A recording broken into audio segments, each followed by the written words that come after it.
Good morning students. मैं Jyoti Deval, assistant professor political science, SPC government college Ajmer. कल जो हमारा लेक्चर हुआ था उसमें हमने टाइप्स ऑफ सैम्पलिंग यानी सैम्पलिंग के प्रकार को जानने की कोशिश की थी। आज हम रिसर्च मेथड या अनुसंधान विधियों पर बात करेंगे। जो मेथड होता है या रिसर्च जो प्रोसीजर होता है उसमें रिसर्चर जो है उसके सामने सबसे बड़ी प्रॉब्लम ये होती है कि वह अपने क्षेत्र में से डेटा कैसे कलेक्ट करेगा। उसको अपने रिसर्च के लिए आंकड़े एकत्र करने होते हैं और यही सबसे बड़ी चुनौती उसके सामने होती है।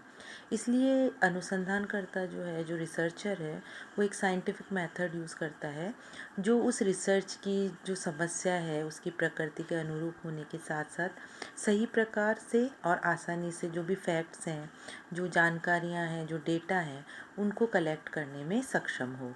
तो जो अनुसंधान विधि है उसको अगर हम कहें कि वो क्या है, रिसर्च मेथड जो है वो क्या है, व्हाट इज़ रिसर्च मेथड, तो हम कह सकते हैं कि अनुसंधान एक क्रमबद्ध योजना होती है जिसके द्वारा अनुसंधानकर्ता जो है वो प्रयोगात्मक सर्वे, सहभागी अवलोकन या सेकेंडरी जो सोर्सेज होते हैं उनके द्वारा एक जो डेटा है उसको कलेक्ट करने के कार्य करता है।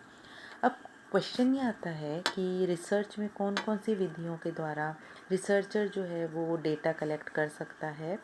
तो इसके लिए हम प्रमुख रूप से 3 विधियों की बात करेंगे रिसर्च मेथड में। पहली है अवलोकन या निरीक्षण विधि, जिसे इंग्लिश में हम ऑब्जर्वेशन मेथड बोलते हैं। दूसरी है प्रयोगात्मक विधि, एक्सपेरिमेंटल मेथड। और तीसरी है संबंधात्मक विधि, कोरिलेशन मेथड। सबसे पहले हम अवलोकन, निरीक्षण या ऑब्जर्वेशन मेथड को समझने की कोशिश करेंगे।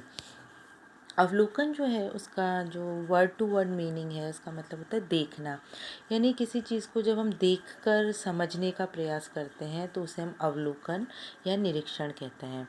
ये रिसर्च की एक प्रचलित और इम्पॉर्टेंट मेथड है जिसमें जो रिसर्चर है वो स्वयं प्रत्यक्ष रूप से विषय वस्तु का अध्ययन करता है। वो किसी भी व्यक्ति, विषय वस्तु, कोई भी प्लेस, कोई भी ग्रुप, उसको अध्ययन करने की सबसे सरल, सबसे प्रचलित और सबसे प्रैक्टिकल मेथड जो है वो यही है। प्राय हम ये सुनते हैं कि आज हमें उस स्थान या उस समूह का निरीक्षण करना है, निरीक्षण होना है, और जो भी दिन प्रतिदिन के हमारे सामने जो भी समस्याएं होती हैं, जो भी घटनाएं होती हैं, उनको हम निरीक्षण या पहचान कर ही समझने की कोशिश करते हैं। तो इस प्रकार से हम कह सकते हैं कि जो मनुष्य होता है उसकी आँखों में किसी भी घटना या व्यक्ति के अवलोकन करने की एक विलक्षण शक्ति होती है। यानी हम देखकर जो है किसी भी चीज़ को समझने की ईश्वर ने हमें शक्ति दी है। तो इस प्रकार से वैज्ञानिक आधार पर किसी व्यक्ति, विषय वस्तु, समूह या स्थान को निष्पक्ष भाव से देखकर उससे संबंधित ज्ञान प्राप्त करना ही निरीक्षण विधि या ऑब्जर्वेशन मेथड जो है वो कहलाता है। तो अगर हम इसकी परिभाषाएं देखें तो जो मोज़र है उन्होंने कहा कि अवलोकन जो है वो सुंदर ढंग से वैज्ञानिक जांच पड़ताल की पद्धति को कहा जा सकता है। यानी अवलोकन, ठोस अर्थों में अवलोकन करने में कानों और वाणी की अपेक्षा जो है आँखों का प्रयोग जो है वो ज़्यादा होता है। यानी हम देखकर किसी चीज़ को जानने और समझने की कोशिश करते हैं। ऑक्सफोर्ड का जो कंसाइज डिक्शनरी है उसके अनुसार अवलोकन का अर्थ है घटनाओं को जैसे कि वे प्रकृति में होती है, कार्य कारण और परस्पर संबंध की दृष्टि से यथातथ्य देखना और नोट करना ही ऑब्जर्वेशन है। तो हम ये कह सकते हैं कि ऑब्जर्वेशन क्या है, तो हम कह सकते हैं ऑब्जर्वेशन एक ऐसी विधि है जिनमें रिसर्चर जो है वो किसी घटना, विषय वस्तु, व्यक्ति, समुदाय के जो विभिन्न क्रियाकलाप हैं उनको निष्पक्ष और बिल्कुल तटस्थ भाव से स्वयं को देखकर, सुनकर अध्ययन करता है, और फिर उस अनुसंधानकर्ता जो है वो उसी घटना को उसी रूप में लिपिबद्ध करता है जैसा उसने एक्सपीरियंस किया है। और अनुसंधान की ये विधि जो है यही अवलोकन विधि कहलाती है। ऑब्जर्वेशन मेथड जो है इसमें 3 प्रक्रियाएं हैं। देखिए, participation observation method, non participation observation method, जिसे असहभागी निरीक्षण विधि भी कहते हैं, और सेमी पार्टिसिपेशन ऑब्जर्वेशन मेथड यानी अर्ध सहभागी निरीक्षण विधि। सहभागी और असहभागी शब्द का प्रयोग सबसे पहले लिंडमैन नामक जो साइंटिस्ट थे उन्होंने किया। ये अनुसंधान की बहुत महत्वपूर्ण विधि है। इसमें क्या होता है कि जो जो निरीक्षण करता है वह किसी समूह का सहभागी सदस्य बन जाता है और समूह में रहकर ही जो है प्रत्येक क्रिया का उसी रूप में निरीक्षण करता है जिस प्रकार के उस समूह के अन्य सदस्य कह रहे हैं। इसे ही पार्टिसिपेशन ऑब्जर्वेशन कहते हैं। इसमें क्या होता है, जो निरीक्षण करता है वह समूह के लोगों से घुल मिल जाता है, उसी का एक भाग बन जाता है और उसमें वह ये दो भूमिकाओं का निर्वाह करता है। एक तो वह अनुसंधान करता एक समूह का भाग है, दूसरा वो एक अनुसंधान या रिसर्चर है। इसमें जो है जो अनुसंधान करता जो है उसमें जो है सदस्यों के व्यवहार में परिवर्तन होने के कारण जो है उसके परिणाम और निष्कर्ष जो है वो भी परिवर्तित हो सकते हैं, प्रभावित हो सकते हैं। इसलिए जो रिसर्चर है उसको सावधानी पूर्वक जो है दोनों भूमिकाओं का वहन करना पड़ता है।